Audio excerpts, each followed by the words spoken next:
तो महापुरुषों ने इस मानव तन की बहुत कीमत बताई है। यदि हम उस कीमत को समझ नहीं सके तो ये चंद रोज के मेहमान बन के आए हैं यहाँ पर, कोई पट्टा करा के नहीं आया। गाना भी हम खूब गा लेते हैं, आप लोगों ने सुना भी होगा कि जिंदगी किराए का घर है, एक ना एक दिन बदलना पड़ेगा। मौत जिस वक्त आवाज देगी, घर से बाहर निकलना पड़ेगा। ऐ मखमल के सोने वालों, कब्र पे एक दिन सोना पड़ेगा। आज भले ही हम डल्लक के गद्दे में सोते हैं, कूलर और एसी की हवा लेते हैं, लेकिन एक दिन वो कंडे और लकड़ी की सेज पे सोना पड़ेगा। कितना भी कोई अमीर हो, कितना भी कोई गरीब हो, कोई ठाकुर हो या ब्राह्मण हो, चमार हो या बीमार हो, किसी भी जाति का हो, महापुरुषों ने बताया कि जाति पात पूछे नहीं कोई, और हरि का भजे सो हरि का होई। अरे पलटू ऊंची जाति का मत कोई करे अहंकार, और साहिब के दरबार में केवल भक्ति प्यार। प्रेमी भाई बहनों, उस परमात्मा के दरबार में केवल भक्ति प्यारी है। हमारी धन दौलत नहीं, हमारी ये चतुरता नहीं, ये संसारी भौतिक ज्ञान यहीं तक रहेगा, और अलौकिक ज्ञान जो गुरु महाराज हमारे सिखाते हैं, वो परमार्थी ज्ञान वो अभी भी काम आएगा, मरते वक्त काम आएगा, और मरने के बाद भी लोग और परलोक संवारेगा। आए प्रेमी भाई बहनों, महापुरुष वो परा विद्या के विद्यार्थी होते हैं, वो परा विद्या के मास्टर होते हैं। उनकी विद्यालय में आध्यात्मिक विद्या पढ़ाई जाती है, संसारी विद्या से जो बहुत परे है। ऐ प्रेमी सज्जनों, इसलिए आप भी अपने जीवन को सफल बनाइए, क्योंकि ये मानव तन चंद दिन का मेहमान है। इंसान पता नहीं कब ये पानी का बुलबुला फूट जाए। तू है बुलबुला पानी का, मत कर गर्व जवानी का, नेक कमाई कर ले भाई, पता नहीं जिंदगानी का। मनुष्य जन्म अनमोल रे, मिट्टी में ना रोल रे, अब तो मिला है फिर न मिलेगा, कभी नहीं कभी नहीं कभी नहीं रे, फिर दोबारा मिलेगा नहीं। क्यों? क्योंकि ये महापुरुषों की कही हुई बाणी है कि 184 भरम के पग पे अटके आए, और अब की पासा ना पड़े तो फिर 84 जाए। यदि ये मौका अभी हाथ से निकल गया तो फिर नरकों और 84 में चले जाएंगे। 84 क्या होती है, इसको भी महापुरुषों ने बयान कर दिया है। 84 जितने ये पेड़ पौधे आप देख रहे हैं संसार में, देखो ये बरगद का पेड़ अलग, नीम का पेड़ अलग, आम का पेड़ अलग, यानी संसार में जितने भी पेड़ पौधे हैं 30 लाख आयु इनकी होती है। 30 लाख बार इसमें जन्मे और मरेंगे, पेड़ पौधों में हम आप। इसके बाद में फिर आती है उस्मच खान की योनि, 27 लाख बार उस्मच खान में जाएंगे, यानी गर्मी सर्दी से पैदा होने वाले ये कीटाणु जितने देखते हैं आप, कीड़ा खटमल आदि। अभी देखो पौधों में, हर खेतों में देखो तरह तरह के कीड़े लगे हुए हैं, यही सब लोग पैदा होते हैं हम आप। कितने बार? 27 लाख बार। इसके बाद 23 लाख बार अंडज खान में आते हैं। अंडा से पैदा होने वाले जीव 23 लाख बार जन्मते और मरते हैं। इसके बाद जब इस योनि से मुक्त होते हैं तब आती है पिंटस खान की योनि। पिंटस खान की योनि 4 लाख बार जन्मते और मरते हैं। जैसे कभी कुत्ता बने तो कभी बिल्ली बने, कभी गधा बने तो कभी सुअर बने, बकरी बने, गाय बैल बने। जब गाय की योनि मिली तब जाके ये स्त्री का जन्म मिलता है, और जब बैल की योनि मिलती है वो लास्ट योनि होती है। बैल की योनि के बाद में पुरुषों का जन्म मिलता है सज्जनों। तो जोड़ो जरा कितना हुआ, 30 27 कितना 57, 57 23 80, 80 और 4 84, ये हुई 84 लक्ष योनियां। तभी महापुरुषों ने कहा है कि लक्ष 84 भरम के पग पे अटके आए, और अब की पासा ना पड़े तो फिर 84 जाए। कितने समय जुग बीत जाएंगे ये 84 भटकते भटकते। अरे ये मौका हमको परमात्मा ने दे दिया और कहवे दिया कि साधन धाम मोक्ष कर द्वारा, पाए न जेहि परलोक समारा। अरे ये साधन का तुमको धाम मिला, ये मौका जो तुम्हें मिला है, ये मौका कुत्ते और बिल्ली को नहीं मिला। क्या उनसे कहा जाए कि आप भजन कर लो तो क्या वो भजन कर पाएंगे?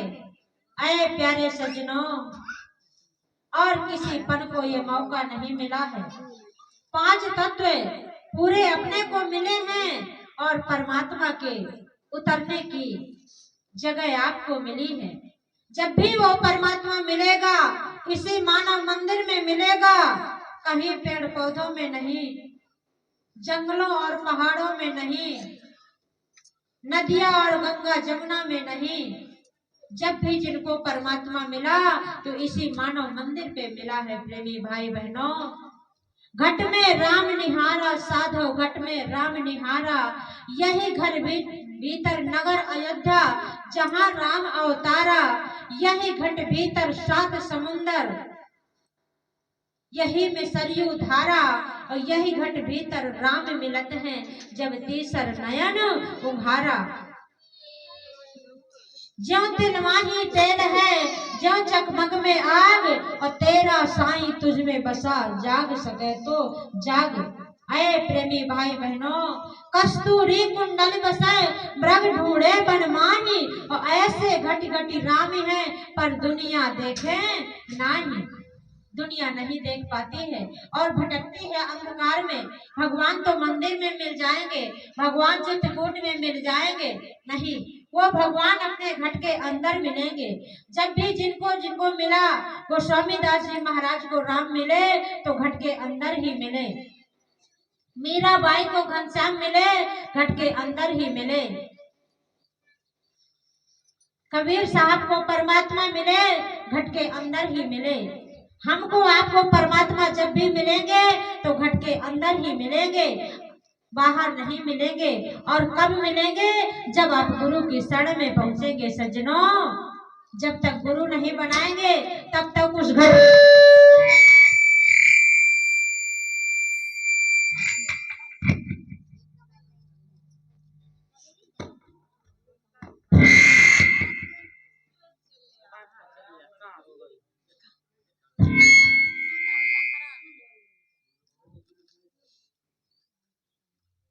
जय गुरुदेव।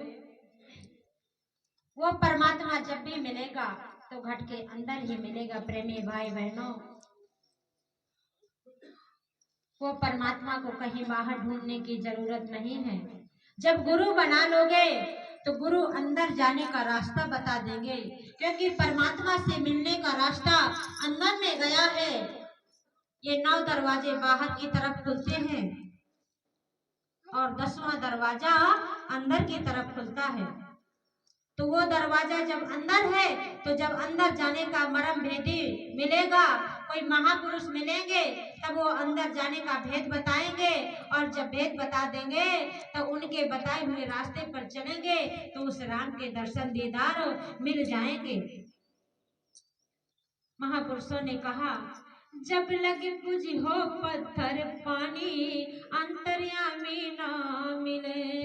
जब लग बुझ हो पत्थर पानी अंतर्यामी ना मिले। अंतर्यामी ना मिले हो मेरे स्वामी ना मिले। जब लग बुझ हो पत्थर पानी अंतर्यामी ना मिले। कबीर साहब ने फरमाया कि पाथर पूजे हर मिले तो मैं पूजूं पहाड़, वैसे तो चक्की भली जामा पीस खाए संसार। ऐ प्रेमी सज्जनों, कहा वो परमात्मा घट के अंदर है और तुम ढूंढते हो बाहर। तो ढूंढते ढूंढते तो हमारी कई पीढ़ियां चली गई, हमारे दादा परदादा चले गए और एक दिन हम आप भी चले जाएंगे, लेकिन उस परमात्मा के दर्शन नहीं पाएंगे। यदि परमात्मा के दर्शन पाना है तो गुरु की तलाश करिए। जब गुरु मिल जाएंगे, ये समर्थ महापुरुष हुआ करते हैं, जब ये महापुरुष मिल जाएंगे तब परमात्मा से मिलने का आपको भेद बता देंगे। और वो भेद अंतर में गया है, महापुरुषों को पता है। जब वो रास्ता बता देंगे, सुमरन ध्यान भजन आप करने लगोगे, वो परमात्मा धीरे धीरे खुश होने लगेंगे और वो धीरे धीरे एक दिन खुश हो जाएंगे कि मेरा बच्चा मेरी आराधना कर रहा है। एक दिन साक्षात्कार हो जाएगा। सज्जनों, गुरु वशिष्ठ जी बहुत होशियार थे। एक बार भगवान विष्णु के पास गए तो विष्णु से कहने लगे,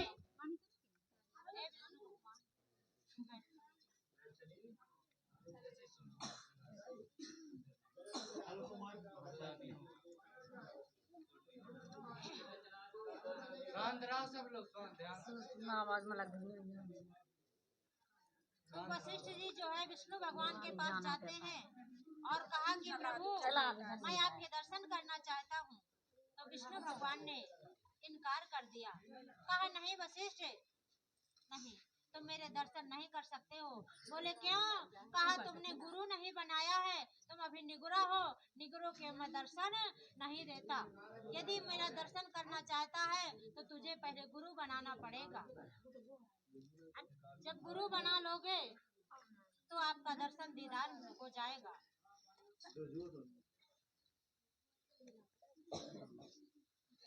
कहने का मतलब बिना गुरु के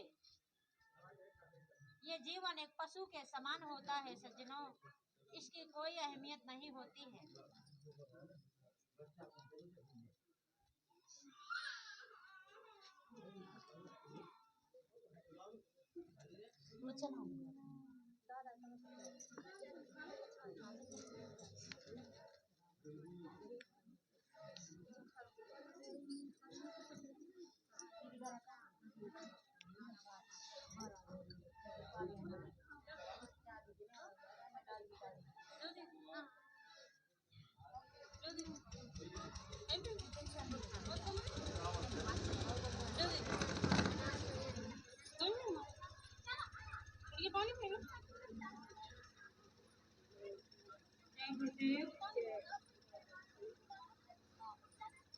प्रेमी भाई बहनों,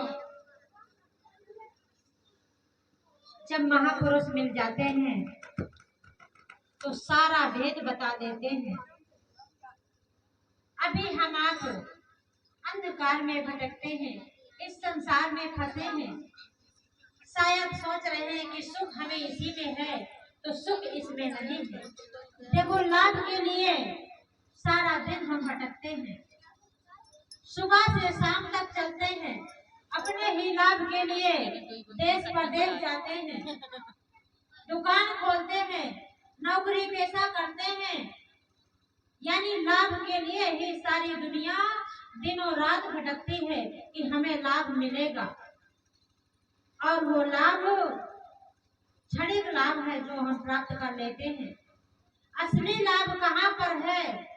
तो देखो, एक बार भगवान शंकर और माता पार्वती बातें कर रहे थे बैठे, तो माता पार्वती कह रही हैं कि प्रभु, लाभ के लिए सारा संसार भटकता है, दिन रात भटकता रहता है, और असली लाभ कहाँ पर मिलेगा इनको। पूरी दुनिया भटक रही है। देखो अभी आप ट्रेनों में चले जाओ, बड़े बड़े प्लेटफॉर्मों में चले जाओ, मानो लगता है जितनी दुनिया गांव भर में है उतना ही इंसान ट्रेनों में चल रहा है, सफर कर रहा है। किसके लिए? लाभ के लिए। आदमी केदारनाथ बड़े बड़े दूर दूर तीर्थों तक जाता है पैदल यात्रा करके, तो किसके लिए? अपने ही लाभ के लिए। तो भगवान शंकर माता पार्वती से बता रहे हैं कि एक गौरा संसार लाभ में भटकता है, लेकिन वो अंधे में भटक रहा है। लाभ तो कहाँ पर है? माँ बोली कहाँ पर है? तो कहा गिरिजा संत समागम। क्या बताते हैं भगवान शंकर कि गिरिजा संत समागम और समन लाभ कछुआन, सुबिन हरि कृपा न पावही गावत वेद पुराण। हे पार्वती, वो लाभ संतों की शरण में मिलता है। जिस लाभ के लिए, जिस आनंद के लिए, जिस सुख के लिए सारी दुनिया भटक रही है, लेकिन वो प्राप्त नहीं कर पा रही है, वो लाभ तो महापुरुषों के सत्संग में मिलेगा। कहा तात स्वर्ग अपवर्ग सुख और धरिय तुलायक अंग, अतुले न ताहि सकल मिले, जो सुख लवे सत्संग। स्वर्ग सुख, अपवर्ग सुख, कहीं सुख नहीं मिलेगा जो लव लव माने बिल्कुल छोटा सा कण, इतना छोटा आनंद थोड़ी देर का सत्संग यदि मिल जाए तो वो सुख प्राप्त हो जाता है। सज्जनों, एक महापुरुष के अपनाए हुए एक भक्त थे। वो काम क्या करते थे कि यही ट्रेनों में कुली का काम किया करते थे। सज्जनों, उनका काम क्या था? रात में खूब भजन करना और दिन में अपने संसारी पेट भरने के लिए रोजी रोटी कमाना। यानी जो अधिकारी लोग उतरते हैं तो वो कहते हैं भैया मेरा थोड़ी दूर में घर है, मेरा सामान घर तक भिजवा दो, तुम्हारी मजूरी दे देंगे। यही काम वो भक्त किया करते थे। तो एक सेठ जी जो है 2-4 साल में बाहर से कमा करके आए थे, वही उनको मिल गए। कहा भैया मेरा सामान मेरे घर तक भिजा दोगे? बोले बिल्कुल। बोले कितने दूर है आपका घर? बोले 3 मिनट की रास्ता है। बोले पैसे कितने लोगे? कहा 10 रुपया। उस कुली ने कहा 10 रुपया मजूरी लूंगा। ठीक है, चलो घर पर रख दो सामान। तो कुली ने एक वादा किया, बोले जब मैं आपका सामान रखने के लिए जाऊंगा तो या तो तुम मुझे अपनी बात बताओगे या जो मैं बताऊंगा वो मेरी बात आप सुनोगे। सेठ ने कह दिया चलो आप ही बताना, हम सुनेंगे, क्योंकि उनको तो सामान रखना था। बोले ठीक है, चलने लगे। कुली जो है सत्संग सुनाने लगे, महापुरुषों का सत्संग वो महिमा है सज्जनों। उसी को कहा गया कि एक घड़ी आधी घड़ी आधे में पुनियाद। तो 3 मिनट का सत्संग कुली ने सुना दिया उस सेठ को। तब तक घर आ गया, और घर आ गया तो अंदर बैग पहुंच गया, सेठ भी अंदर पहुंच गया और जाकर अपने बाल बच्चों में भूल गया कि कुली बाहर बैठा है, उसका मुझे पैसा देना है। भाई परदेश से कोई इतने दिन में आता है। बाल बच्चे निपट गए, पिताजी आ गए, पिताजी आ गए। तब तक पिताजी को भूल गई ध्यान कि बाहर वो मजदूर बैठा है जो मेरा बैग लेकर के आया है। तब उस कुली ने एक भाई अंदर निकल रहे थे तो कहा सेठ के अंदर खबर भेजा दो कि कुली बैठा, उसके पैसे दे दो। तब सेठ को खबर आई कि नहीं पैसे देना है। सेठ जो है 50 का नोट भिजवा दिया कुली को। तो कुली ने 10 का नोट काट लिया और 40 रुपए वापसी कर दिए। तो सेठ कहा कि भैया ये पैसे ले जाओ, मैं बहुत सारा रुपया कमा के लाया हूँ, इसलिए तुम्हें खुशी में दे रहा हूँ ये 50 रुपया। तो कुली ने क्या जवाब दिया? कहा भैया नहीं, मेरी जितनी मेहनत है मुझे उतना ही चाहिए। बोले नहीं ले जाओ। तो कहा मैं ले जाकर भी क्या करूँगा, यदि मुझे यहाँ रहना होता तो मैं जरूर ले लेता। जब मुझे जाना है तब यहाँ क्या करना है ये पैसे लेकर के, क्यों आपका कर्जा लूं फालतू में। तो सेठ ने कहा कहाँ जाना भैया। बोले जहाँ से आए थे कमाने के लिए तो कमा लिया हमने, अब अपने वतन को जाना है। जैसे आप प्रदेश से कमा करके आए हो इसी तरह तो मैं भी यहाँ कमाने के लिए आया हूँ। तो मैंने कमाई कर लिया, अब मेरा समय पूरा हो गया तो जाना। बोले कहाँ। बोले अपने धाम को, उस परमात्मा के पास। बोले अच्छा तो आप इतना जानते हैं। बोले बिल्कुल। तो सेठ उसके पीछे पड़ गया। बोला अच्छा सच बताइए। बोले सच बता रहा हूँ, कल दोपहर देख लेना मेरा फलाना नाम है, फलाने मोहल्ले में आ जाना और आप वहाँ पता कर लेना। यदि आपको बात सत्य लगे तो समझ लेना। तो सेठ कहने लगा यदि आप इतना जानते हैं तो जरा ये भी बताओ कि मेरा समय कब है। तो कुली ने कहा सेठ जी तुम इस चक्कर में मत पड़ो, ये बात मत पूछो कि आपका समय कब पूरा है। सेठ पीछे पड़ गया उसके, कुली को बताना ही पड़ा। बोले यदि आप नहीं मानते हो तो कल दोपहर 12 बजे मुझे जाना है और परसों 12 बजे आपकी तैयारी है, आपको भी जाना है। अब तो सेठ को बड़ा दुख हुआ, बहुत सोच विचार में पड़ गया कि वास्तव में क्या सत्य है बात।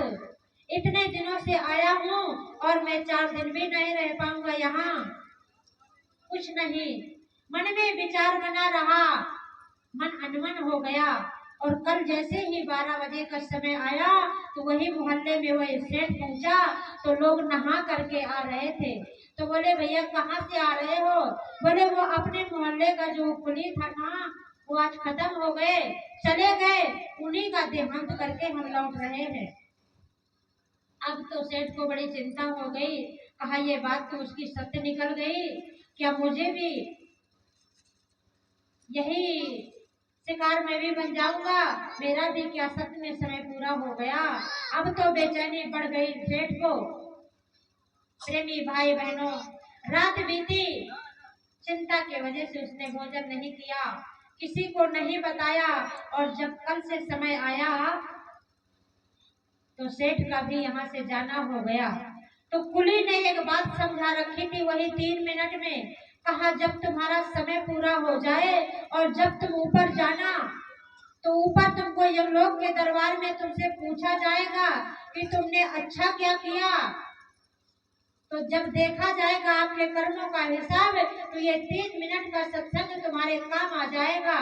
तो कह देना कि जो 3 मिनट का मेरे जीवन में पुण्य बताएंगे आपको तो कह देना कि मुझे पहले पुण्य ही भोगना है। तो यही 3 मिनट के सत्संग में आपको संतों की सेवा मिलेगी। तो आप संतों की सेवा मांग लेना और जब 3 मिनट का समय पूरा हो जाएगा तो यम के सिपाही आपको लेने के लिए आएंगे। तो उनसे कहना कि अभी मेरी सेवा पूरी नहीं हुई। जब आए 2-4 बार उनको वापस कर देना, कहते जाना कि मेरी सेवा ये पूरी नहीं हुई। आए प्रेमी भाई बहनों, सेठ जब यहाँ से जब निकाल के ले जाया गया वही हुआ यम के दरबार में। उससे पूछा गया कि भाई तुमने तो कोई पुण्य किया ही नहीं है, केवल 3 मिनट का पुण्य है जो तुम प्रदेश से कमा कर लौट रहे थे। एक कुली ने तुमको 3 मिनट सत्संग सुनाया था, वही तुम्हारे जीवन में पुण्य इकट्ठा है। उस पुण्य का तुम पहले भोगवान भोगना चाहते हो या बाद में। तो सेठ ने कह दिया कि पहले भोगना चाहता हूँ। तो कहा जाओ, तुमने महापुरुषों का सत्संग सुना है इसलिए तुम्हें संतों की सेवा दी जा रही है, 3 मिनट जाके सेवा कर लो, इसके बाद हम आएंगे तो आप चले आना नरक भोगने के लिए। और सेठ को तो उस कुली ने सब कुछ समझा दिया था। सज्जनों, गया वो सेठ सेवा करने लगा महापुरुषों की। 3 मिनट जैसे ही पूरे हुए तो यम के सिपाही गए, भैया चलो आपका समय पूरा हो चुका है। सेठ बोला अभी मेरी सेवा अधूरी है, अभी पूरी नहीं हो पाई। यम के सिपाही लौट जाते हैं, थोड़ी देर बाद फिर आते हैं, फिर कहा चलो सेठ जी, कहा अभी पूरी नहीं हुई, अभी भी अधूरी है सेवा। फिर चले जाते हैं वो यम के सिपाही। फिर तीसरी बार आते हैं, कहा अभी भी सेवा अधूरी बाकी है। यम के सिपाही चले जाते हैं, यमराजा से बताते हैं, तो यमराजा ने कहा चलो ठीक है, नहीं आता संतों की सेवा कर रहा तो रहने दो, अब न मत जाना। ऐ प्रेमी सज्जनों, आज हम समझते हैं कि दुनिया की कमाई करते हैं, ये धन दौलत इकट्ठा करते हैं, ये बाल बच्चे इकट्ठा करते हैं, शायद यही हमारे काम आएंगे। नहीं, ये काम आने वाले नहीं है प्रेमी भाई बहनों, ये भूल भरम अज्ञानता का देश है।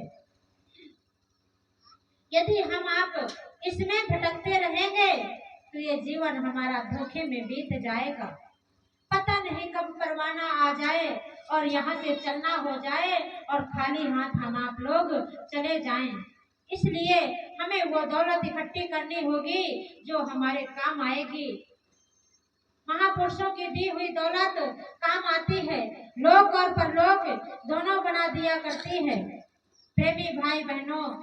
इसीलिए तो महापुरुषों ने कहा कि धन घड़ी सोई जब सत्संगा और धन जन्म तुझे भक्ति अभंगा। धन है वो घड़ी जब ऐसे महापुरुषों का सत्संग सुनने का शुभ अवसर प्राप्त हो जाए। ऐ प्रेमी भाई बहनों, सत्संग तो आपको वहाँ मथुरा दरबार में मिलेगा 3 घंटे का।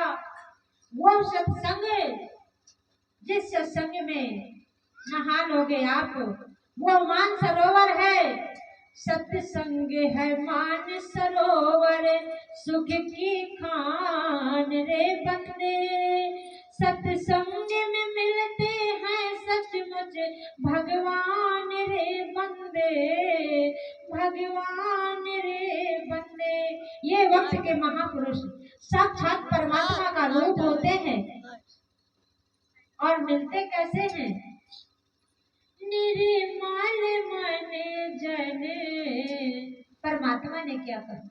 निर्मल मन जन सोई मोहि पावा, मोहि कपट चले क्षेत्र न भावा। निर्मल मन, उन्हें पैसे रुपए की जरूरत नहीं है, केवल निर्मल मन की जरूरत है। तो हम निर्मल कैसे होंगे? संसार में रह करके हम निर्मल नहीं हो सकते हैं सज्जनों। यदि हमें निर्मल बनना है, कुछ भाइयों से मेरी विनती है, अभी बातचीत ना करें, थोड़ी देर सुन लें, इसके बाद में आप लोग हम चले जाएंगे।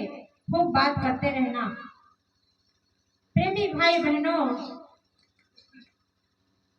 जब महापुरुषों की शरण में पहुंच जाते हैं तो वो निर्मल मन हो जाता है, जो संसार में रह के हम निर्मल मन कभी नहीं कर सकते हैं। प्रेमी भाई बहनों, महापुरुषों ने लिखा है, महापुरुषों ने कहा है कि भक्ति कैसे की जाती है, तो रामायण में लिखा है, हम नहीं कहते। भक्ति स्वतंत्र सकल गुण खानी, बिन सत्संग न पावहि प्राणी। अरे प्यारे सज्जनों, भक्ति तो स्वतंत्र गुणों की खान है, लेकिन मिलेगी कैसे? तो बिन सत्संग न पावहि प्राणी। वो भक्ति आपको सत्संग के द्वारा ही मिलेगी। महापुरुषों ने कहा कि मात पिता गुरु प्रभु की वाणी, अब नहीं विचार करहो शुभ जानी। आए प्रेमी भाई बहनों, भगवान राम क्या करते थे?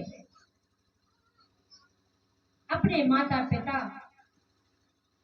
एक बार भगवान राम अपने गृह के अंदर थे, यहीं अयोध्या धाम में थे। जैसे ही सुना कि मेरे गुरु महाराज आ रहे हैं, तो क्या किया कि गुरु आगमन सुना रघुनाथ अत्वारे आए नावहु पदमाता।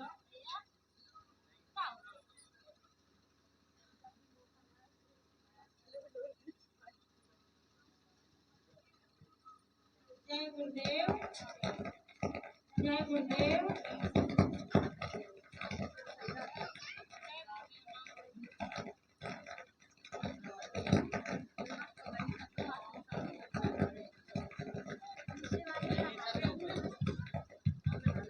जय गुरुदेव। प्रेमी भाई बहनों, देखो माता सबरी ने क्या किसी मंदिर की पूजा किया था? कभी अगरबत्ती लगाई थी? कभी नहीं। क्या किया था? आखिर उसको भगवान कैसे मिले? तो सबरी ने केवल प्रेम किया था भगवान राम से। कभी उसने नारियल और अगरबत्ती नहीं लगाई, बर्फी और पेड़ा नहीं चढ़ाया, केवल परमात्मा से प्रेम किया है। और प्रेम कैसे किया? कि प्रेम करने के लिए सबरी के गुरु मतंग ऋषि ने कहा था सबरी से कि ए सबरी, एक दिन तेरी कुटिया में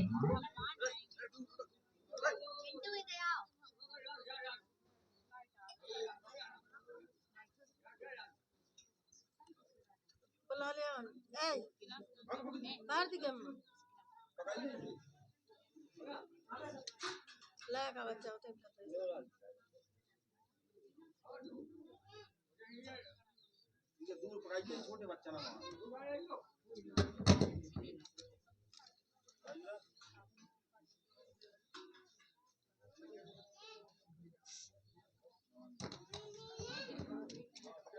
चप्पल पहनी नहीं।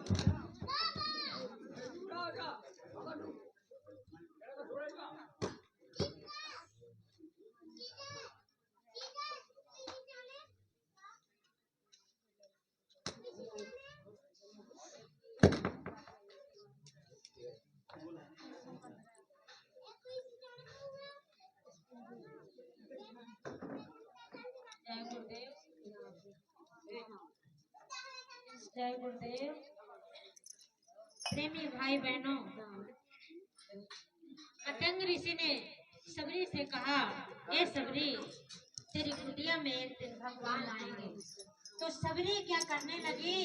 केवल परमात्मा का रास्ता निहारने लगी। मेरे भगवान आएंगे, राम आएंगे। किसने कहा? उनके गुरु ने कहा।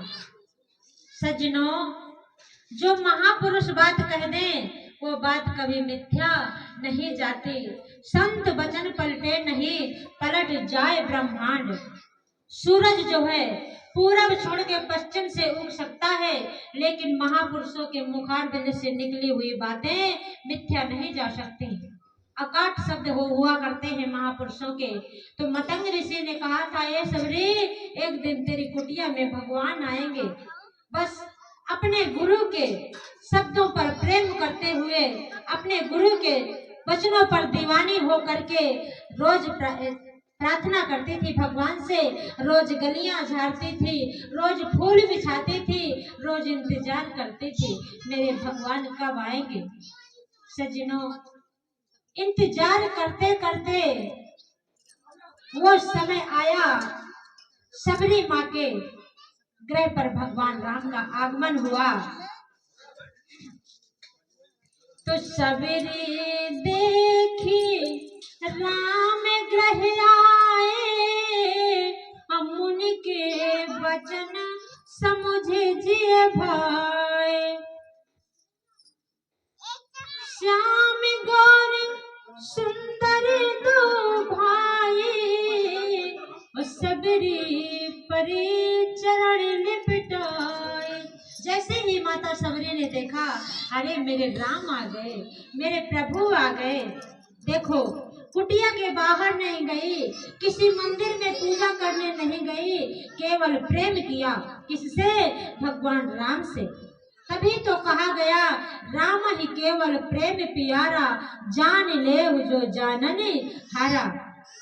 परमात्मा प्रेम का भूखा होता है, रुपए पैसे का नहीं, धन दौलत का नहीं। भगवान राम आ गए, सबरी ने देखा, दीवानी हो गई। तो सादर जल ले चरण पखारे, अपने सुंदर आसन बैठारे। अब आप समझिए, पुण्य सुंदर आसन, तो क्या वहाँ मखमल के बिस्तर थे? जंगलों में कोई अच्छे बिस्तर तो होंगे नहीं, लेकिन प्रेम का बिस्तर, प्रेम का बिस्तर वो बिस्तर होता है जो मखमल के गद्दे में सुख नहीं, भाव का भूखा होता है परमात्मा। तो क्या कहा, पुण्य सुंदर आसन बैठारे। जो कुछ उसके पास उस स्थिति में मौजूद था उसी में बिठाया भगवान को, और परमात्मा प्रेम सहित विराजमान हो गए। और अब कंद मूल फल ला करके परमात्मा को भोजन कराती है, जूठे बेर अपने खिलाती है, चख चख के बेर दे रही है। मेरे प्रभु को कहीं खट्टा बेर ना पड़ जाए। मुझे ये होश नहीं था कि मैं अपना जूठा करके दे रही हूँ, वो तो प्रेम में दीवानी थी, मेरे प्रभु को कहीं खट्टा ना पड़ जाए। और देखो परमात्मा ने किस भाव से खाया। ऐ प्रेमी सज्जनों, विचार करो, अपने ही विवेक में विचार करो। वो परमात्मा केवल प्यार का भूखा है, उसे खट्टा मीठा से मतलब नहीं है, अच्छे और बुरे से मतलब नहीं है, गोरे और काले से मतलब नहीं है, जाति और बिरादरी से मतलब नहीं है, अमीर और गरीब से मतलब नहीं है।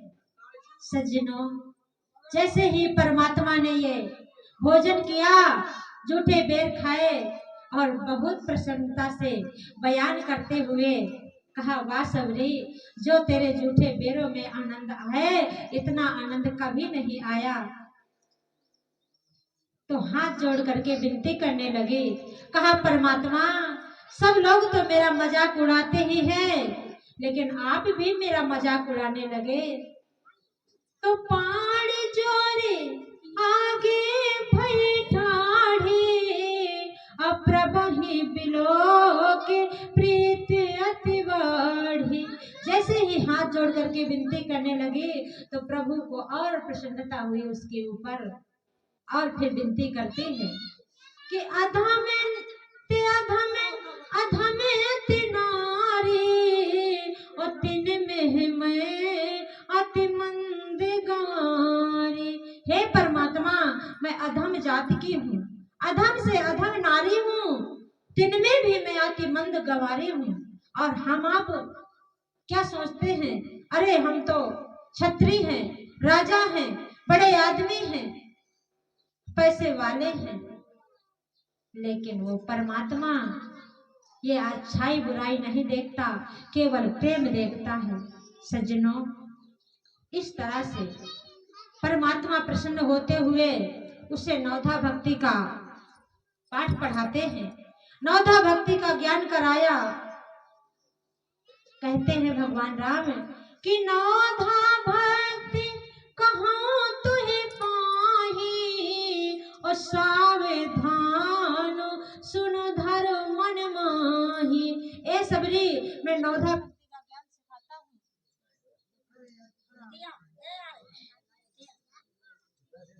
भगवान ने कहा कि प्रथम भगति संतन कर संगा, और दूसर रति मन कथा प्रसंगा। गुरु पद चरणन सेवा, तीसरी भक्ति अमान, चौथी भक्ति मम गुण गण, करहि कपट तनिगान। मंत्र जाति मम प्रण विश्वासा, पंचम भजन सवेद प्रकाशा। छठ दम शील विरत बहु कर्मा, निरत निरंतर सज्जन धर्मा। अब सातवीं भक्ति में क्या कहा भगवान राम ने कि सत्य में समय जगे मोहि भय देखे अब मोते अधिक संत कह लेखे। कहा ये सबरी मेरे समान सारे जग को देखना और मुझसे अधिक किसी को देखना तो संत को देखना। मोते अधिक संत कह लेखा अष्टम यथा लाभ संतोषा सपने नहीं देखे पर दोषा। नवम सरल सन छल सनहीना ये भरोसे मम हर्ष न दीना। अन्नों में जिनके एक होई नारी पुरुष सचराचर कोई। फिर क्या कहते भगवान राम कि सो अतिशय प्रिय भामिनी मोरे सकल प्रकार भक्ति दृढ़ तोरे। कहा ए भक्ति सबरी 9 भक्ति में कोई एक ही भक्ति कोई अपना ले तो वो ही मेरे प्रिय है, सबकी बात नहीं। कहा एक ही भक्ति आप लोग अपना लो और मेरे प्रिय बन जाओ। तो कहने का मतलब सज्जनों कि भगवान राम कैसे मिले और कैसे मिलेंगे तो जब आप सदगुरु के पास पहुंचेंगे तो सदगुरु आपको सारा भेद बता देंगे, आपको राम से मिलने का रास्ता बता देंगे। अरे ये दुनिया के मोबाइल अभी देखते हो 12 नंबर डायल करते हो तब जाके दिल्ली पंजाब कलकत्ता आदि आदि बात हो जाती है। और हमारे गुरु महाराज जो नंबर देते हैं वो 1 महीना वो नंबर का भजन करके देख लो, केवल 29 दिन लगेंगे और डायरेक्ट आपकी परमात्मा से बात होगी। ये संसार के मोबाइल सब फीके पड़ जाएंगे। ऐ प्यारे सज्जनों महापुरुषों की दया बड़ी अपार होती है, महापुरुषों की लीला अकट होती है। यदि गुरु खुश हो जाएं तो सारा जगत रूठ जाए, गुरु राजी और सब जग रूठे तो भी उसका बाल न टूटे। आए प्यारे सज्जनों गुरु को अपने यदि खुश कर लोगे तो सारा संसार रूठ जाए लेकिन आपको कोई दिक्कत नहीं पहुंचा सकता। इसी क्रम में आपको एक चेतावनी सुनाते हैं।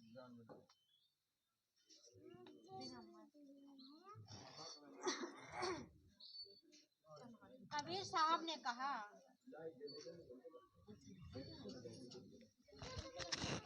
कबीर साहब ने बताया हमको कि ज्ञान बिना कैसे तर हो रे अंधेरी दुनिया। ये दुनिया अंधेरी है और अंधेरे में डूबी जा रही है और हम आप भी उसी अंधेरे में बंद हैं। रोशनी कहाँ पर मिलती है? गुरु। गु माने अंधकार, रु माने प्रकाश। तो गुरु का नाम ही प्रकाश का होता है जहाँ गुरु प्रकाशवान होते हैं। तो कबीर साहब ने समझाया कि ज्ञान बिना कैसे तर हो रे अंधेरी दुनिया, ज्ञान बिना कैसे तर हो। जब तक वो ज्ञान बताने वाला नहीं मिलेगा तब तक उस वहां तक पहुंच नहीं पाएंगे। तो अंधेरे में कैसे डूबते हैं हम आप? गिरकंदर से पत्थर मंगाए मूरत दई बनाई। गिर माने पहाड़, पहाड़ से पत्थर मंगा लिया हमने आपने और जो छेनी हथौड़ा से एक मूरत को बनाया। गढ़ गढ़ के पत्थर काट काट के कटिंग करके एक मूरत गढ़ लिया और एक जाके ईंट गारे का महल बना दिया, यानी जिसको मंदिर कहते हैं, और जाके मंदिर में बिठा दिया और कह दिया ये हमारे भगवान जी है, अब उन्हीं में पूजा करने लगे। पंडित को बुला करके पोथी पत्रा का थोड़ी करा दिया, वो ओत्रम गोत्रम हो गया, प्राण प्रतिष्ठा हो गई। ऐ सज्जनों आपसे मेरी विनती है जरा विचार करो। पंडित को बुला करके यदि एक पत्थर में जान डाल सकते हैं हम आप, तो जब इंसान मर जाता है तो पंडित को बुला करके इंसान में भी जान डलवा सकते हैं। यदि पोथी पत्र के द्वारा जान आ जाती है तो मुर्दा मर जाता है तो क्यों जलाने जाते हैं, उसमें भी जान डलवा सकते हैं वो पत्रा पढ़ा करके। प्रेमी भाई बहनों हम आप अंधेरे में डूबे हैं, किसी की ताकत नहीं है भगवान की प्राण प्रतिष्ठा करना, किसी की ताकत नहीं है भगवान का विसर्जन कर देना। ये विसर्जन कब करते हैं? देश और दुनिया में जगह जगह पर होता है सज्जनों। अभी जब कुंवर की नौ दुर्गा आएंगी ना, तो बड़ा धूमधाम से एक मूर्त लाएंगे। किसकी? शारदा माँ की, दुर्गा माँ की पूजा आरती करेंगे खूब, रात दिन खूब पूजा हम आप लोग करते हैं। और 9 दिन पूजा किया और 10वें दिन वही माँ हमारा आपका क्या बिगाड़ देती है सज्जनों। जिस माँ के साथ वो दुर्गति करते हैं, ले जाते हैं बंधा में और जा करके डुबो देते हैं। नहीं डूबती है मूरत तो उसी में चढ़ जाते हैं, उस माँ की छाती में चढ़ के डुबो देते हैं। विचार करो सज्जनों, कोई बुरा मत मानना मेरे भाइयों, विचार करने की बात है। जिस माँ के साथ में ये हम हालत करेंगे, वो माँ क्या हमको आशीर्वाद देगी या शराब देगी? विचार की बात है। तो महापुरुषों ने समझाया है कि ज्ञान बिना कैसे तारे हो रे अंधेरी दुनिया, ज्ञान बिना कैसे तारे हो, गिरकंदर से पत्थर मंगाए मूरत दई बनाई, और छाट के मूरत गढ़ी में बैठारी सो, खाड़ी पाए ना पाई रे अंधेरी दुनिया, ज्ञान बिना कैसे तरहो। जब मूरत को मंदिर में बिठा दिया तो फिर वो खाना क्यों नहीं खाती है? खाना भी उसे खाना चाहिए। और हम करते क्या है? फिर बढ़िया पूजा की थाली सजाई, हम माताएं बहनें ज्यादा करती हैं फिलहाल। तो बढ़िया नारियल लिया और धूप अगरबत्ती लिया और नारियल लिया और ले जाकर पहुंच गई हम आप मंदिर में, और जा करके नारियल चढ़ाया वहां पर। जटा जूट नारियल मंगवाए, देवतन पे चढ़वाए, मोड़ खबरिया देवतन फेंकी, गोलाया पहू खाए रे अंधेरी दुनिया, ज्ञान बिना कैसे तरहो। क्या वो मंदिर के देवता वो नारियल की खबरिया खाएंगे?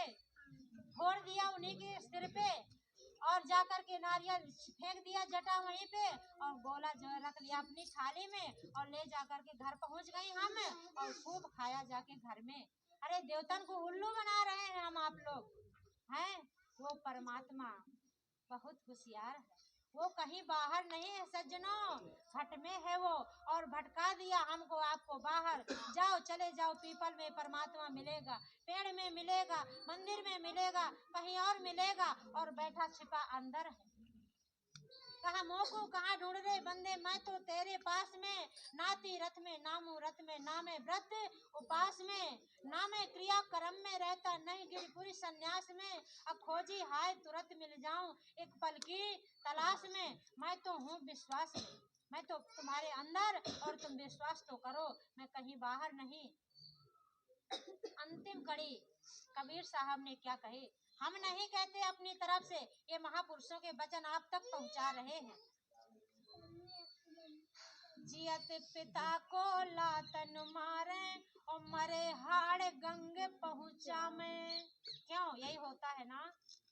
जियत पिता को लातन मारे और मरे हाड़ गंगे पहुंचा में, और कहत कबीर सुनो भाई साधो, कौए बाप बनावे रे अंधेरी दुनिया, ज्ञान बिना कैसे तरहो रे अंधेरी दुनिया।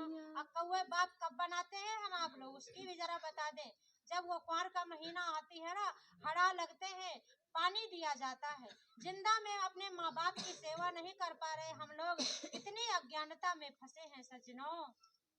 जिंदा में उसको टाइम से भोजन नहीं दे पा रहे, जो कि 2 रोटी खाना है, फिर भी उसको समय से भोजन पानी नहीं दे पा रहे हैं। और जब मर जाते हैं तो इलाहाबाद उनकी हड्डी लेकर के जाते हैं, और जब कुंवर का महीना आता है पानी देते हैं, पुरखों को पानी पिलाते हैं। जन्मों के मरे पुरखा और पानी पीने आएंगे, और फिर कहते हैं कि दादा आ रहा है, हमारी दादी आ रही है, करैया देती है हमारी माताएं बहनें, और छत पर फेंकती है वो कड़ी फुलौरी जो कुछ बनाया जाता है, वही फिर कौवा खाते हैं उसको। कबीर साहब ने कहा, ए बच्चों, इस अंधेरी दुनिया से बचो और साक्षात परमात्मा के दर्शन करो। साक्षात को मानो। चेतन से चेतन मिलेगा, जड़ से चेतन नहीं मिलेगा। चेतन ये शरीर है, चेतन वो परमात्मा है, यानी आत्मा और परमात्मा का मिलन करा लो सज्जनों। संसार में केवल दो चीजें ही अमर हैं, सारा संसार नाशवान है। प्रेमी भाई बहनों, अमर क्या चीज है, जरा विचार करो। जितना जो कुछ यहाँ देख रहे हैं, क्या ये अमर हो जाएगा? अमर नहीं है। ये पेड़ देख रहे हैं, ये भी एक दिन गिरेगा। ये खंबे देख रहे हैं, ये भी एक दिन गिरेंगे। ये स्कूल देख रहे हैं, ये भी एक दिन गिरेंगे। ये मानो लड़के बच्चे हम आप बैठे हैं, सब खड़े हैं, मैं भी, हम भी एक दिन जाएंगे। यहाँ पर कोई सत्य नहीं है, सारा संसार मिथ्या है और इसी मिथ्या जगत में हम आप अपना समय बर्बाद कर रहे हैं। तो महापुरुषों ने बताया कि सत्य क्या है, तो गो गोचर जहाँ लग मन जाई, सो सब माया जाने भाई। जहाँ तक ये हमारी नजरें जा रही हैं, हमारी ये इंद्रियां जा रही हैं, सारा संसार नाशवान है। तो सत्य क्या है सज्जनों? सत्य है ये आत्मा और सत्य है वो परमात्मा। आत्मा का कभी नाश नहीं होता सज्जनों, और परमात्मा का कभी नाश नहीं होता। ये दो चीजें ही केवल सत्य हैं। इसीलिए महापुरुष कहते हैं कि सत्य को सत्य से जोड़ो, इस झूठी दुनिया में मत फंसो, इस अज्ञानता में मत भटको। जितना भटक लिया बहुत है, लेकिन अब कम से कम संदेश मिल रहा है। अब तो चेत जाओ। महापुरुषों ने कहा अब भी जागो, तो अभी सवेरा, अभी मौका है, अभी समय है, बचना चाहो फिर मत कहना हमें बचाओ। ऐ प्यारे सज्जनों, महापुरुषों ने कहा आगे का है समय खराब, जल्दी छोड़ो मान शराब। बाबा जी तो बचा रहे हैं, शाकाहारी बना रहे हैं। शाकाहारी हो जाओगे, बीमारी से बच जाओगे, क्योंकि आगे तबाही बड़ी बड़ी, कुदरत है नाराज खड़ी।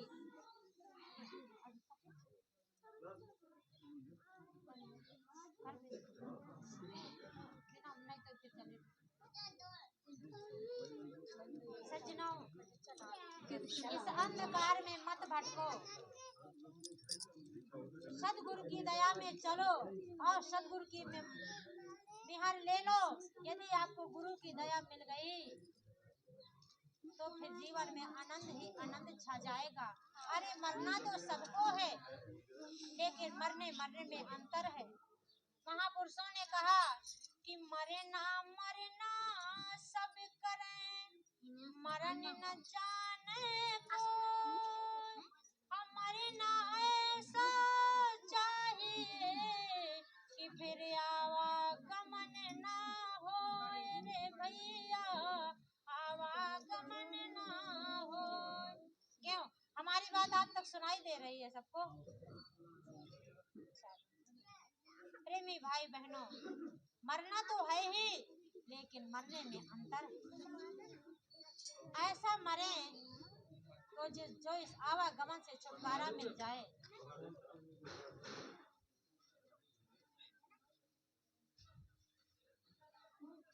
आवागमन से मुक्ति मिल जाए। नहीं तो यदि परमात्मा का भजन नहीं किया तो मुक्ति मिलने वाली नहीं है। क्योंकि महापुरुष इसीलिए आते हैं, केवल उनका काम होता है जीव को मुक्ति देना। उनका काम धन दौलत देना नहीं होता, उनका काम बाल बच्चे देना नहीं होता, ये संसार की दौलत देना नहीं होता। लेकिन फिर भी हमारे गुरु महाराज ने कहा, बच्चा जब मेरे पास आ जाते हो तो कोई आवे तो बेटा मांगे यही गुसाई दीजिए दी, कोई आवे तो मांगे रुपया यही गुसाई दीजिए जी। सब कोई ये संसार की दौलत मांगता है, लेकिन साचे का कोई ग्राहक नहीं। अंधों को क्या कीजिए जी, सच्ची सौदा का कोई ग्राहक नहीं मिलता।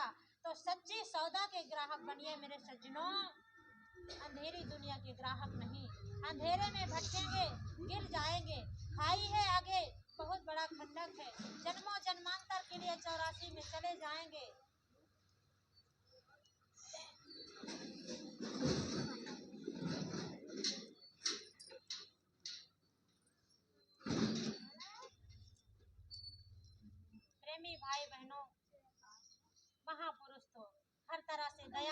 चाहते हैं, वो तो दया लुटा रहे हैं।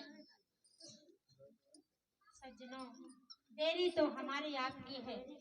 यदि हम आप उस रास्ते पर चल दिएंगे तो जीवन संवर जाएगा। तो हमारी एक आपसे विनती है, एक प्रार्थना के माध्यम से जरा सुनते जाना और अपने जीवन में उतारते जाना और समझते जाना। गुरु भजन कर प्राणी, यह काया तेरी हो गई पुरानी। गुरु भजन करो प्राणी, यह काया तेरी हो गई पुरानी। गुरु भजन कर प्राणी, यह काया तेरी हो गई पुरानी। गुरु भजन करो प्राणी, यह काया तेरी हो गई पुरानी। महापुरुषों ने बताया कि इस काया का कोई न ठिकाना, इस काया का कोई न ठिकाना। क्यों ठिकाना है इस काया को? कोई बता सकता है इतने लोगों में कि मैं कितने दिन तक जीऊंगा? कोई नहीं बता सकता। सज्जनों, जब उस परमात्मा की मौज होगी, उसका पीछन है समेट लेगा। हम आप कुछ नहीं कर पाएंगे, ना चाहते हुए पर भी हमको जाना पड़ेगा। तो महापुरुष समझा रहे हैं हमें अभी, इस काया का कोई न ठिकाना, इस काया का कोई न ठिकाना। एक दिन माटी में मिल जाना, एक दिन माटी में मिल जाना। राजा हो या रानी, ये काया तेरी हो गई पुरानी। राजा हो या रानी, यह काया तेरी हो गई पुरानी। गुरु भजन कर प्राणी, यह काया तेरी हो गई पुरानी।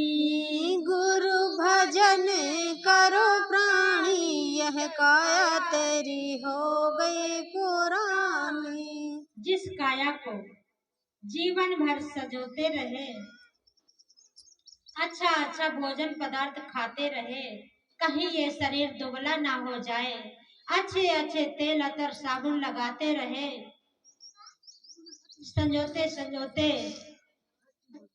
एक दिन वो समय आ जाता है कि शरीर की कोई कीमत नहीं रह जाती है। इस शरीर के साथ में क्या हाल होता है, जब जीवात्मा निकल गई तब संसार में क्या हाल होगा, आप भी अच्छी तरह से जानते हैं। हाड़ जले जैसे सूखी लकड़ियाँ, हाड़ जले जैसे सूखी लकड़ियाँ। मांस जले जैसे घास गठरिया, मांस जले जैसे घास गठरिया। धुआं उड़े आसमानी, ये काया तेरी हो गई पुरानी। धुआं उड़े आसमानी, यह काया तेरी हो गई पुरानी। हरि भजन कर प्राणी, यह काया तेरी हो गई पुरानी।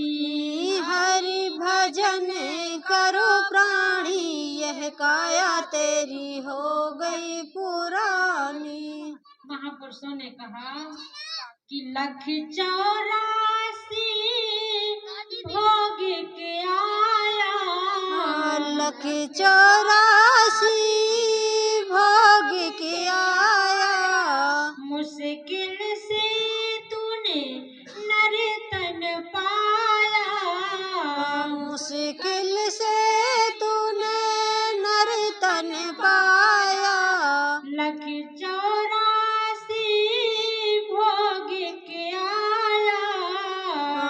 के 84 भोग के आया। मुश्किल से तूने नर्तन पाया, मुश्किल से तूने नर्तन पाया।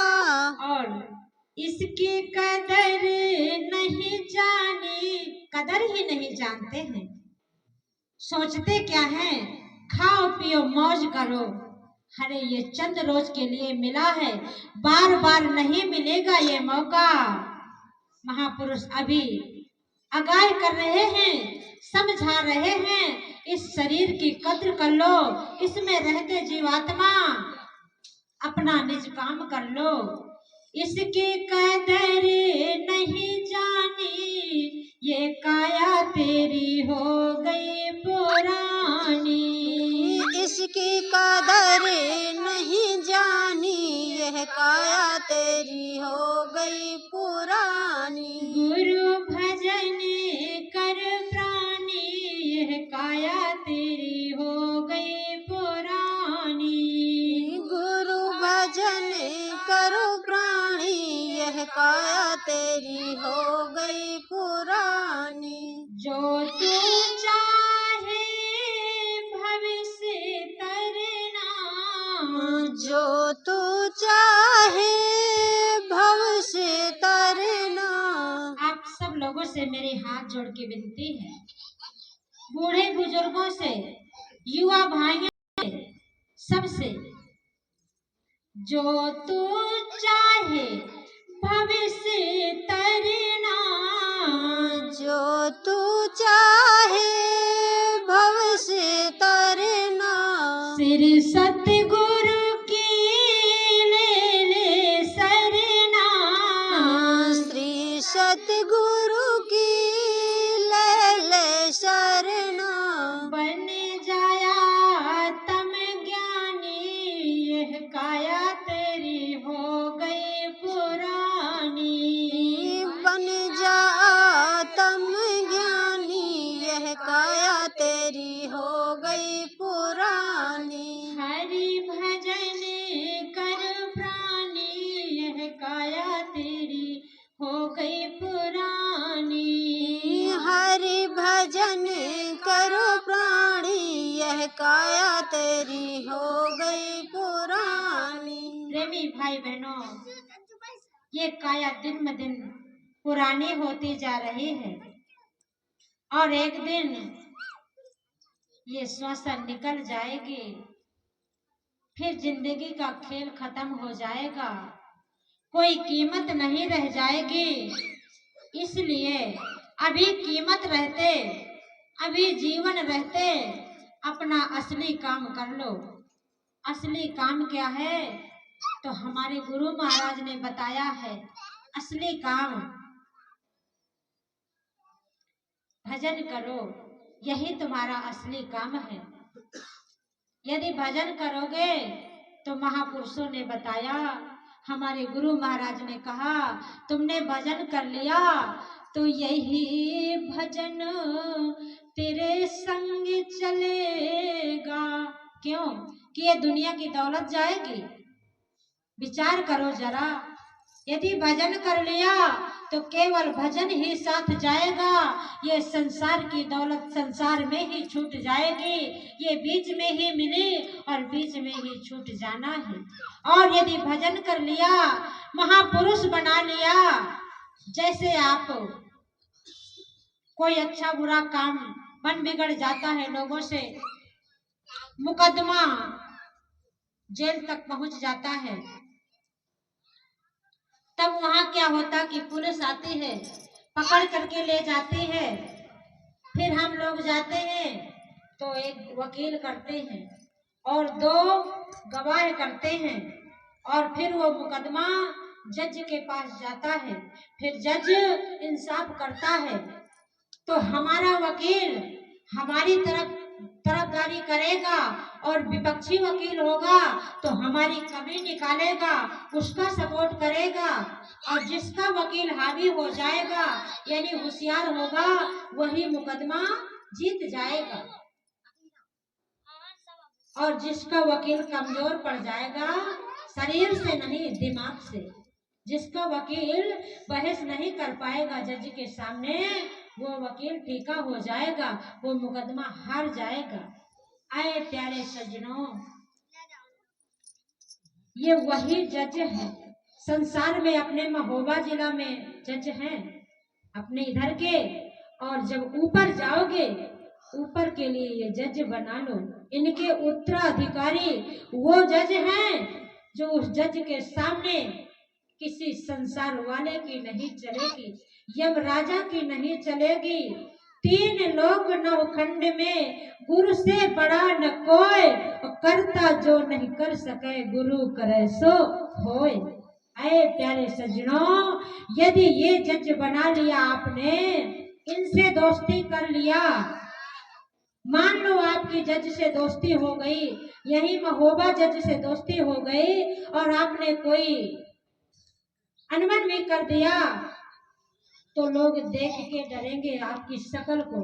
अरे ये जज का आदमी है, इससे पंगा लेंगे तो महंगा पड़ जाएगा, क्योंकि जज इसी का सहयोगी है, इसकी दोस्ती है जज के साथ में। इसलिए कहते हैं जबरा मारे और रोवे न दे, इस कदर का संसार का हाल है। इस तरह से आप लोग उसके साथ मुकदमा नहीं करेंगे। क्यों? अपनी दीनता से झुक जाएंगे, हम उसके लड़ने के काबिल नहीं हैं, उसकी पहुंच तो ऊपर तक है। सज्जनों, ये महापुरुष वही जज हुआ करते हैं। यदि आज हमारे महाराज जी को आपने जज बना लिया, वहां तक पहुंच गए, तो फिर आपको मुकदमा कोई हरा नहीं सकता, क्योंकि जिताने वाले गुरु हैं। गुरु साथ में रहेंगे तब काल आपके बगल होके निकल जाएगा, कोई आपको नुकसान नहीं पहुंचा सकता। जब आप वहां जाएंगे तो ये मन जो है आपका काल का एजेंट बनेगा, काल का वकील बनेगा। और ये चित्रगुप्त नाम के 2 फरिश्ते परमात्मा बिठा देता है। एक हमारी तस्वीर जीवन भर की खींचता रहता है, और दूसरा जो है लिखता रहता है कि इसने क्या क्या अच्छा बुरा कर्म किया। जब वहां पर पेश किए जाएंगे, तो जब वो रील चलेगी परमात्मा के दरबार में, तो हम आप देखते दंग रह जाएंगे। अरे हम तो सोच रहे थे कि ये गुनाह है, ये गलत काम हमने संसार से छुप कर किया, लेकिन ये तो परमात्मा के दरबार में सब हाजिर नाजिर हैं। ऐ सज्जनों, और फिर ये मन आपका जो है काल का एजेंट बनेगा, काल की तरफदारी करेगा, कहेगा इसने भजन ही नहीं किया, इसने गुरु ही नहीं बनाया। और आत्मा कहेगी, रे मन, एक तरफ से आत्मा हमारी गवाही देगी, रे मन मैं तो तुझे बहुत समझाती रही, तो मन कहेगा मैं क्या करूं, ये काम तेरा है। अब मन यहाँ हमको धोखा देता है और काल के दरबार में भी धोखा देता है। तो इसलिए मन के कहे करो मत कोई, और गुरु जो कहे करो तुम सोई। गुरु बना लो और गुरु तुमको सदमार्ग का रास्ता दिखा देंगे। गुरु सदमार्ग दिखलाए, कोई बिरला ही वहां जाए। गुरु सच्चा रास्ता दिखाते हैं। जब जीवन में गुरु तुमको मिल गए तो सदमार्ग पे चलने लगोगे, फिर तुम्हारे सारे कर्म बुरे धंधों से छुटकारा मिल जाएगा आपको, आपका जीवन सफल हो जाएगा और आप मंगलमय हो जाओगे, इन संसार के दुखों से छुटकारा पा जाओगे। तो ऐसे गुरु की तलाश कर लो। प्रेमी भाई बहनों, बूढ़े बुजुर्गों, यदि आपने गुरु नहीं बनाया और फिर बनाया भी है, तो महापुरुषों ने कहा है कि जब तक गुरु मिले नहीं साचा, तब तक गुरु करह 10 पाचा। जब तक सच्चा गुरु ना मिल जाए, तब तक 10-5 गुरु बना लेना चाहिए और अपने जीवन को सफल बना लेना चाहिए। क्योंकि जब तक हम गुरु के पास नहीं गए, तब तक हमें अच्छे बुरे का ज्ञान ही नहीं आया।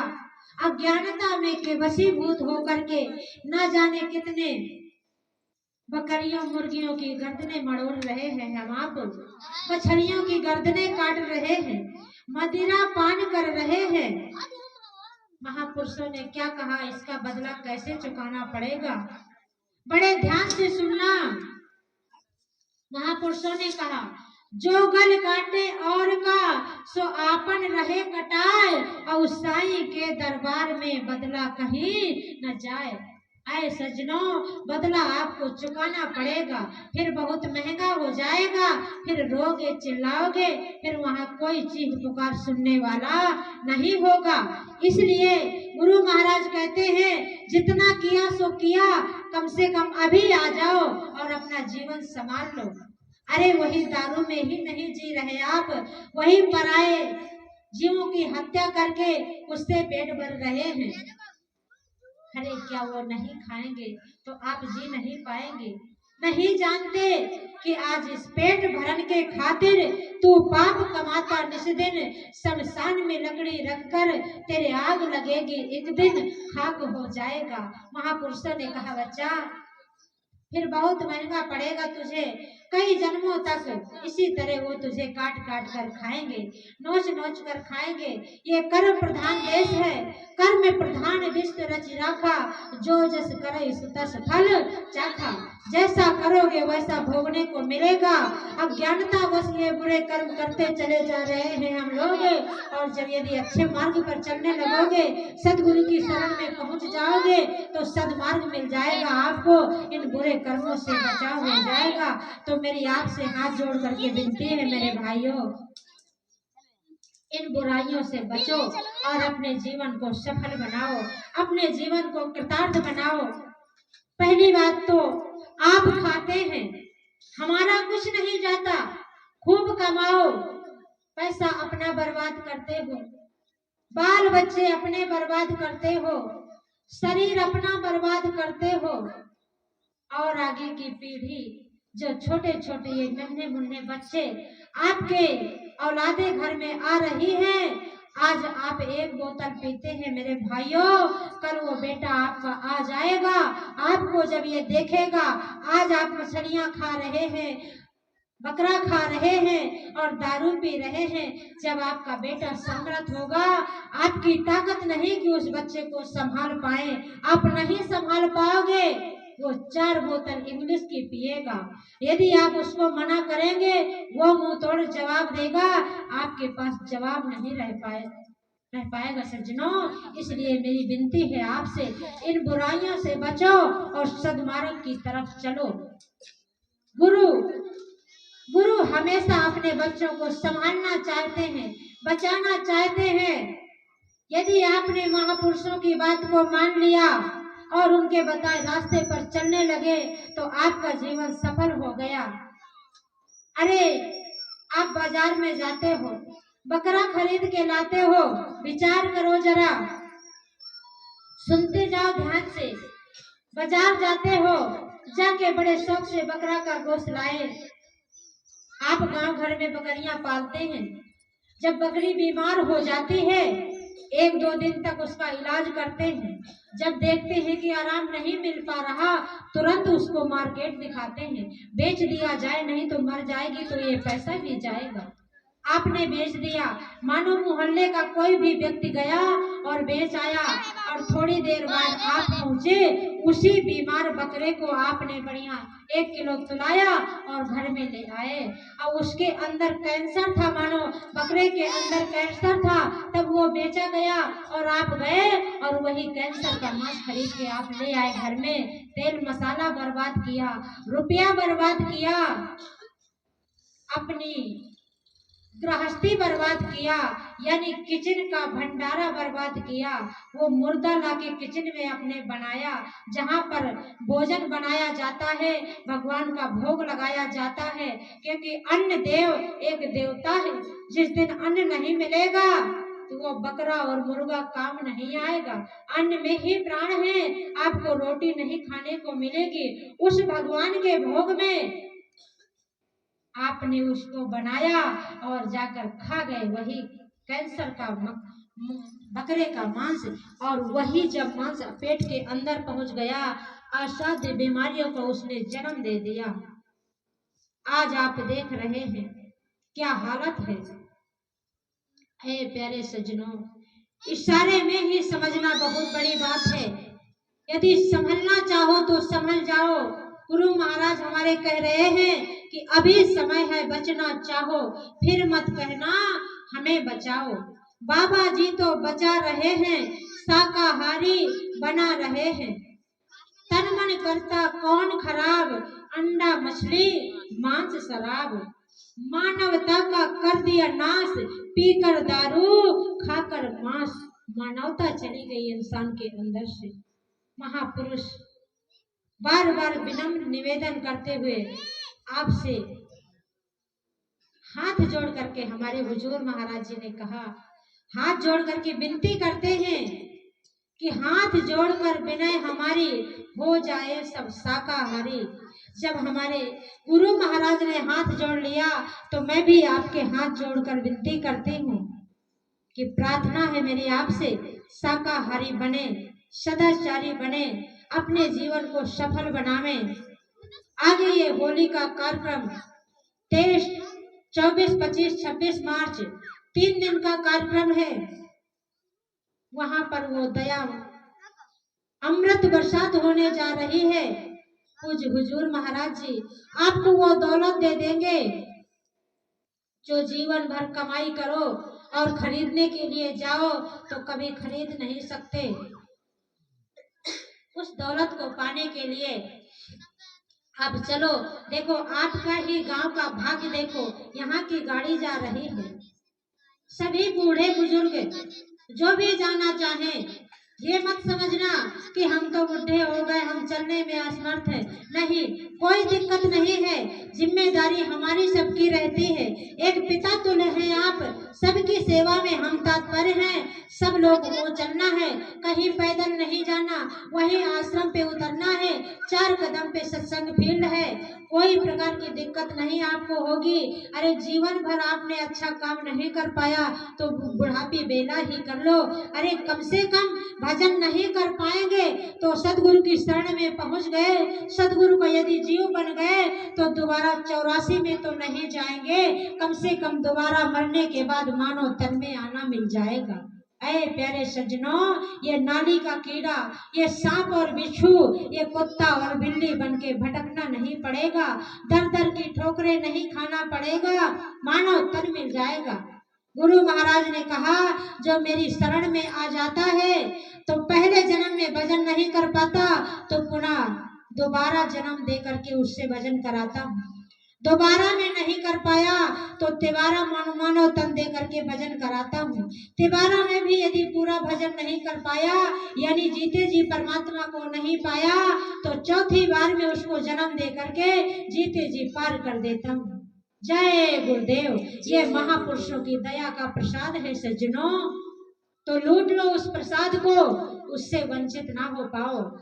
यदि वंचित हो जाओगे तो ये मौका बार बार मिलने वाला नहीं है। इसलिए महापुरुषों ने कहा बच्चा, दरबार आपके लिए खुला है, हम आपको निमंत्रण देने के लिए आए हैं, तो आप सभी लोग सादर आमंत्रित हैं और सभी लोग चलने के लिए तैयार रहना। और जो हमारे पुराने सत्संगी हैं, तो देखो ये मौका बार बार नहीं मिलता। अभी हमारे हुजूर महाराज जी, आज उनका 82 दिवसीय काफिला जो है आज संपन्न करके आज महाराज जी मथुरा पर पहुंच रहे हैं। आज मथुरा पहुंच जाएंगे हमारे हुजूर महाराज जी। और देखो 10 दिन बाद तुरंत मेला है। मेला करने के बाद 28 तारीख को फिर प्रस्थान करेंगे नेपाल के लिए। तो नेपाल के लिए वहां हमको आपको सेवा देने का मौका मिला है। अरे गुरु महाराज सेवा से जन्मों जन्मांतर की लगी काई को काटते हैं। अरे यहाँ निमंत्रण आ जाता है तो 1000, 2-4 हजार का तुरंत खर्चा कर देते हैं, जाना पड़ता है। उन्हें कपड़े खरीदते हैं और नाना तरह के खर्च करके वो रुपया बर्बाद कर देते हैं, जो रुपया किसी काम आने वाला नहीं है। और यदि महापुरुषों ने दया कर दिया कि आपको सेवा का मौका दिया गया है, आप जो श्रद्धा के साथ जो सेवा देना चाहें तो आप लोग दे देंगे, तो वो सेवा आपकी परमात्मा में जोड़ी जाएगी। गुरु महाराज ने कहा बच्चा, गुरु नहीं भूखा तेरे धन का, उनका धन है नाम रतन का, तुमसे ले में उनको देवे, भूखे नंगिन को दिलवावे, फिर भी तेरा उपकार करावे। अरे हमारा कर्मों का लेन देन ना जाने कितना कहाँ पड़ा हो, लेकिन गुरु महाराज थोड़े में ही आदान प्रदान करा रहे हैं। प्रमाण बता दिया जाए आपको। एक सेठ जी थे, स्वामी जी महाराज ने उनको आदेश दिया, फलाने भैया हम कलकत्ता जा रहे हैं और कलकत्ता के लिए आप 50,000 रुपये सेवा भेज देना। बहुत बड़ा आदमी था वो सेठ, अच्छा खासा व्यापार चल रहा था। उसने गुरु की बात को नजरअंदाज कर दिया, यानी सुन के भुला दिया। सोच रहा कि मेरा व्यापार चल रहा है, जाऊंगा कलकत्ता जाना है, तुरंत आ नहीं पाऊंगा, कौन देने जाए, अभी नहीं देता हूँ फिर दे दूंगा।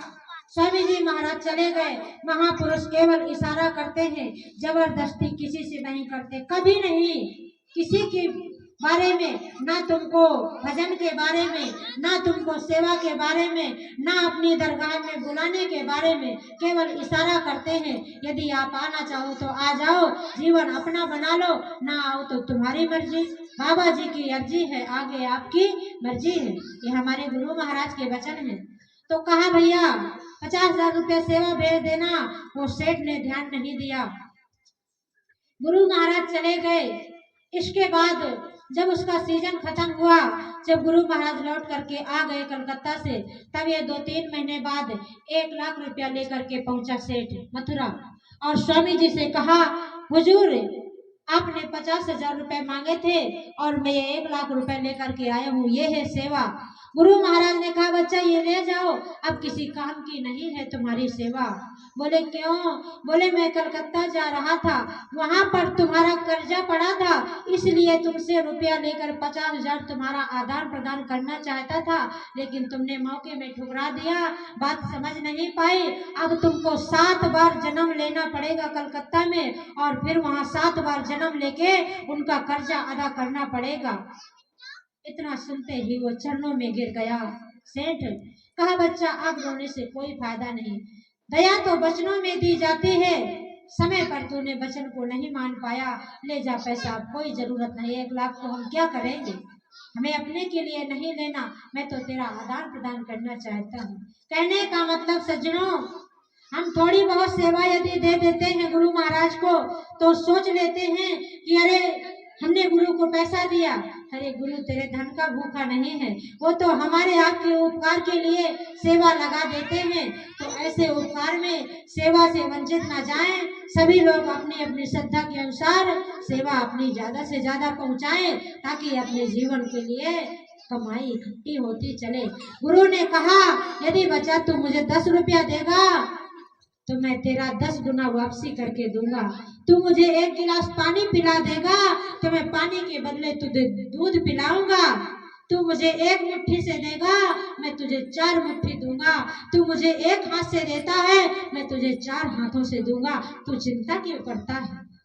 ऐ प्रेमी भाई बहनों, ऐसा शुभ अवसर आपको मिलने जा रहा है। जय गुरुदेव। अब इन्हीं शब्दों के साथ हम अपनी वाणी पर विराम दे रहे हैं। कहने सुनने में जो मुझसे गलती हुई हो, कि आपके दिल को ठेस पहुंची हो, तो मैं आपकी बहन बेटी हूँ, मुझे अपनी बच्ची समझ करके क्षमा करेंगे। जय गुरुदेव। जय गुरुदेव।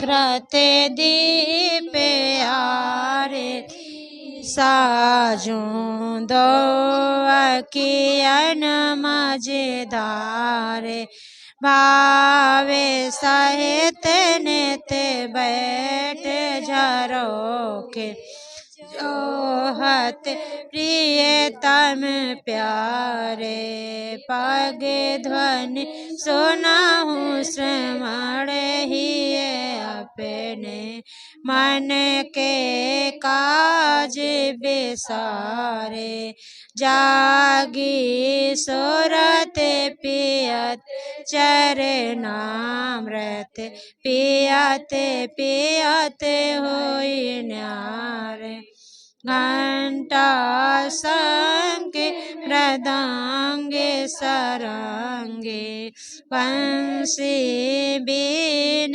सुनारे, गुरुदेव आरती करती, गावत जय जयकारे, विनय करो मैं दो कर जोरे, सतगुरु द्वारे तुम्हारे, दाता द्वारे तुम्हारे, शाल के द्वारे तुम्हारे, स्वामी द्वारे तुम्हारे, कोटि करूं वंदना, रवे खरवे परिणाम, चरण कमल बिसरू नहीं, जय गुरुदेव नाम,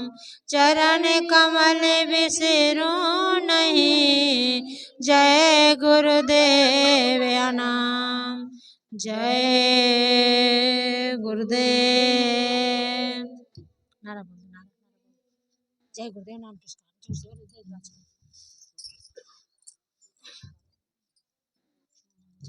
नारा बोलो, बोलो बोलो जय गुरुदेव नाम किसका? प्रभु का। जय गुरुदेव नाम किसका? प्रभु का। जय गुरुदेव नाम किसका? प्रभु का।